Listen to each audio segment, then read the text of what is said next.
Telugu Desam party యువ నాయకుడు రాష్ట్ర విద్యా ఐటీ శాఖల మంత్రి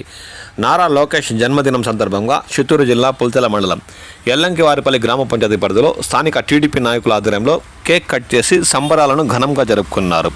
ఈ సందర్భంగా వారు మాట్లాడుతూ రాష్ట్ర విద్యా వ్యవస్థలో భావితరాల ప్రయోజనాలకు అనుగుణంగా మార్పులు తీసుకురావడంతో పాటు ఉపాధ్యాయులకు తల్లిదండ్రుల మధ్య మంచి వాతావరణం కల్పిస్తూ పాఠశాలల్లో మౌలిక వసతుల కల్పనలో ముందడు వేస్తున్న నారా లోకేష్ మరెన్నో జన్మదిన వేడుకలు ఘనంగా జరుపుకోవాలని వారు ఈ సందర్భంగా కోరారు. ఈ కార్యక్రమంలో స్థానిక టీడీపీ నాయకులు గోపీనాయుడు, ఎంపీటీసీ మునికృష్ణ నాయుడు, విద్యాసాగర్ నాయుడు, కృష్ణమూర్తి నాయుడు, గునిగుంటి దేవ, జి సుబ్రహ్మణ్యం, వి భాస్కర్ నాయుడు, ఎంపీటీసీ సింధు రవి, జిఎం శంకర్, జయచంద్ర నాయుడు, ఎన్ రవినాయుడు, ఎస్ పరంధామ నాయుడు, వి పరంధామ నాయుడు, జనసేన మునికృష్ణ, బెస్తపల్లి నరసింహులు, అరుణాచలం నాయుడు, చెన్నపాటి ధనంజయ నాయుడు, రాఘవల్ నాయుడు, ప్రభాకర్ నాయుడు, గుర్రప్ప, సైద్వాష, నరసింహులు,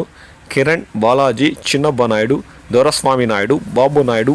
రామచంద్రయ్య, గుళ్ళమిట్ట చంద్రబాబు నాయుడు తదితర స్థానిక టీడీపీ నాయకులు, కార్యకర్తలు ఈ జన్మదిన వేడుకల్లో పాల్గొన్నట్లు వారు ఈ సందర్భంగా తెలిపారు.